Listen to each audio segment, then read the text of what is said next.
Қайырлы күн баршаңызға достар. Бүгін сіздермен перизат өте дәмді болып жасалынатын молочный девушка тортын жасамақшымыз. Сүтті қыз деп аталады. Алдымен осы жаттарымыз қажет. Құрғақ ыдысымызға осы менде екі түрлі молоко қолданам. Міндетті түрде таразы қажет. Барлығын таразбен өлшеп қолданамыз. Осылай молокомызды салып алдым.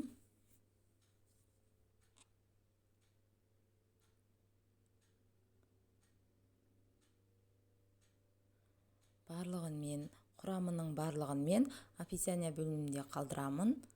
Сол жақтан көріп, сіздер де жасасаңыздар болады. Осылай 4 жұмыртқамызды салып аламыз.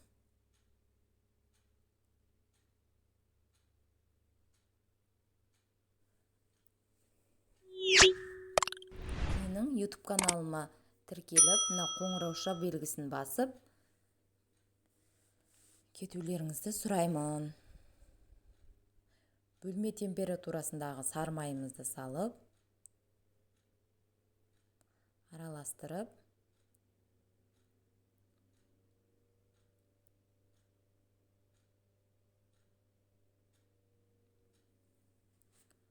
қопшытқышымызды саламыз.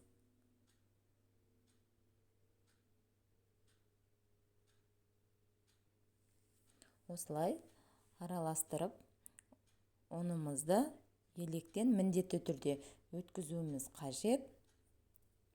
Осылай барлығын електен өткізіп аламыз.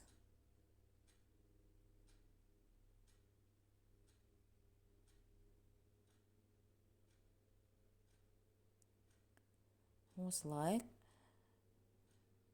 барлығын араластырып, түйіршіктері қалмау керек. Жақсылап араластырамыз.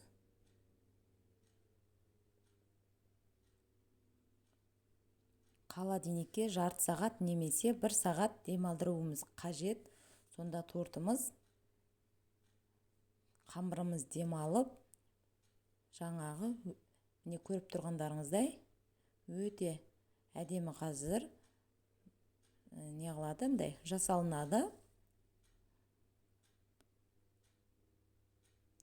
Осылай мен пергаментный қағазымызға 2 қасық немесе 2,5 қасықтан салып отырамын.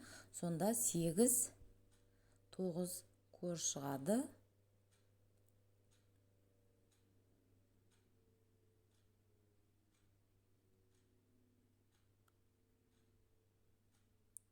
Осылай 180 градуста пеште барлығын осылай пісіріп аламыз.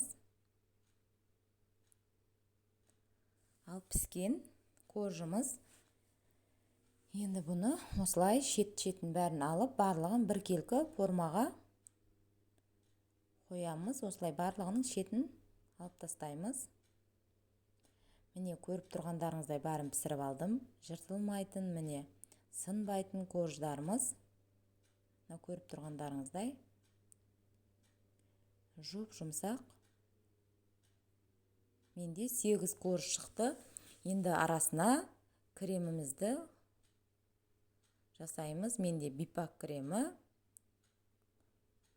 Осылай микселдеп, жақсылап микселдеп,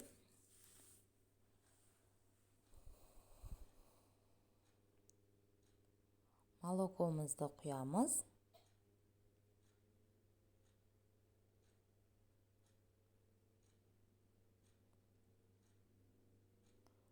Молокомызды құйып,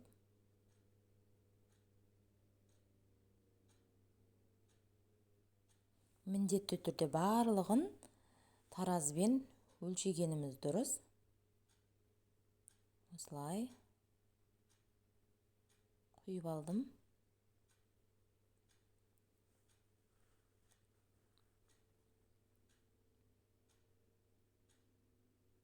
Жақсылап араластырып,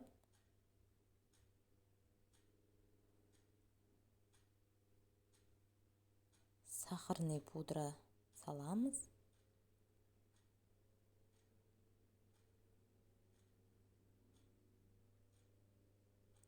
Осылай кремімізді дайындап алдық. Енді біз корждарымызды барлығын мына листке жайғастыратын боламыз. Осылай мен корждарымызды жайғастырып жатырмын. Мен 100 грамм молокоға 100 грамм су құйып, қайнаған су құйып, сироп дайындап аламын. Осылай барлығын арасына бір келкі қылып, щетканың көмегімен жағып шығамын.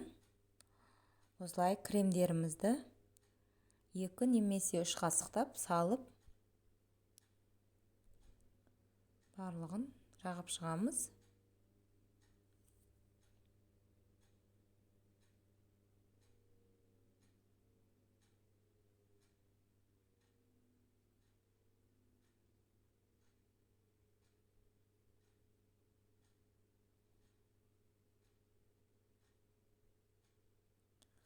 Барлығын осылай арасына сироп қолданамыз. Енді пешевая пленканың көмегімен бетін жақсылап барлық шетін жауып, бір түнге холодильникке қойып қойсаңыздар болады. Мен бұны түнде жасадым. Бір түн тұрса, торттарымыз сіңіп, бір-біріне дәмі бір ерекше болады. Осылай дайын болған тортымызды алып, холодильниктен шығарып, енді бетін сәндеуге кірісетін боламыз. Осылай барлығын шетін бәрін тегістеп алып, сыртына крем дайындаймыз. Менде творожный 400 грамм, сахарный екеуін жақсылап араластырып аламыз.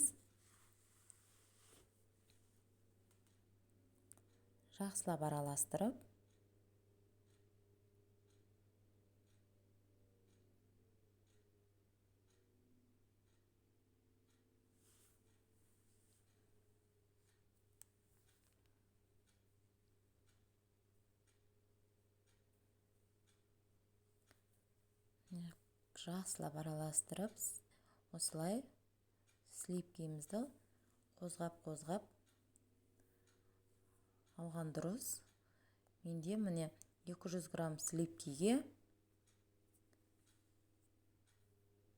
жаңа творожный мен сахарныйды саламыз. Осылай көбігі кеткенше, араластырып аламыз. Осылай сіздерді үй жағдайында балдарыңыздың немесе қыздарыңыздың қонақ келсе, осылай жасап көрсеңіздер болады.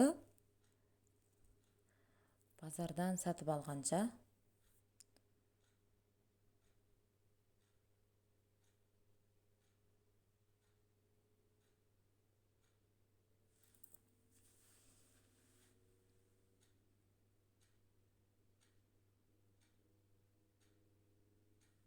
Қою болғанша араластырып аламыз.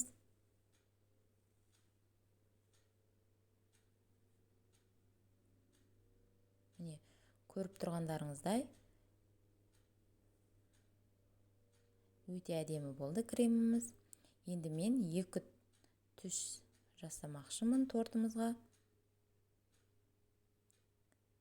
Менде сары, розби түс. Осылай салып, жақсылап, астынан төменге қарап, жақсылап араластырамыз. Арасында қалып кетпеу керек.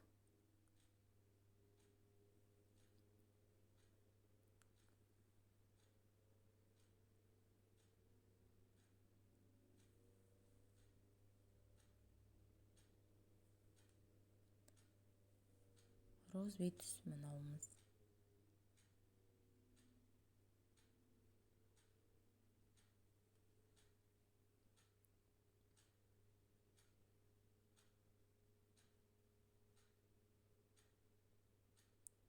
Осылай жақсылап араластыруымыз керек. Онда тортымыздың беті түйіршік болып қалады.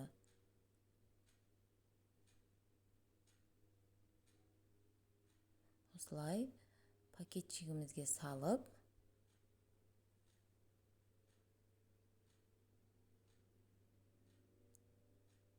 тортымыздың сыртын қаптауға кірісеміз. Мен осылай барлығын тегіс шығусын осылай қолданам. Сіздер де осылай жасасаңыздар болады. Торттарыңыз тегіс болып шығады. Тегіс дегенде қиналмайсыздар.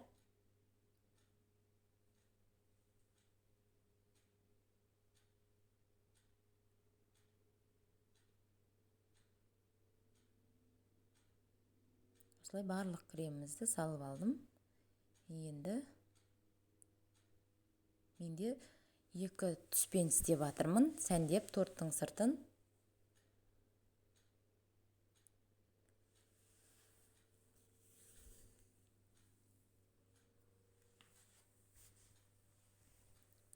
Осылай айландырып отырып, сыртына барлық шетіне жағып шығамыз.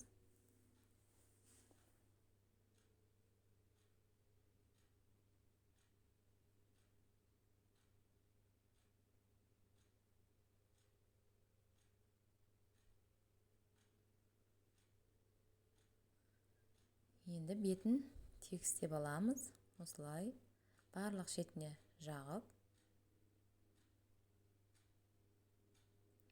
Сілепкелеріңіз міндетті түрде 1 сағат немесе жарты сағат магазиннен алып келгеннен кейін холодильникте тұрғаны дұрыс. Сонда кремдеріңіз өте әдемді болып шығады. Салқын жерде тұрса.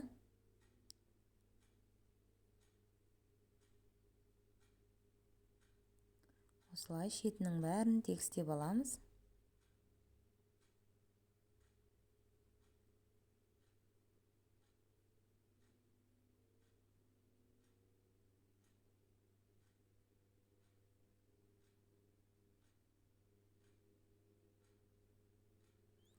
Ал міне тегістеп алдық. Енді бетін сәндеуге кірісеміз. Осылай мен қайнаған суға шоколадымызды салып ертіп аламыз. Осылай барлығын құйып шариктер жасамақшымын.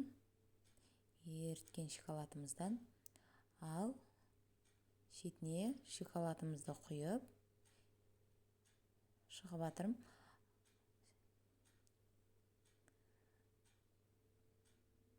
Қазақстан шоколадын жаңағы кішкене сілепкемен отқа қойып ертіп алсаңыздар болады. Ал осылай шығады.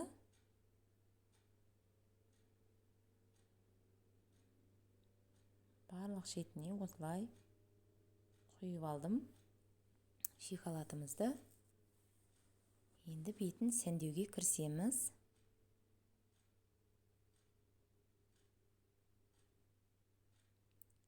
Ал міне бетін сәндеп алдым.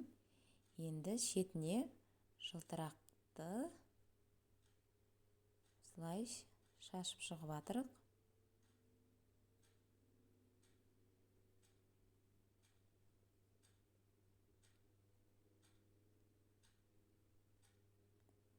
Ал міне тортымыз. Назарларыңызға рахмет. Сіздермен болған Перизат.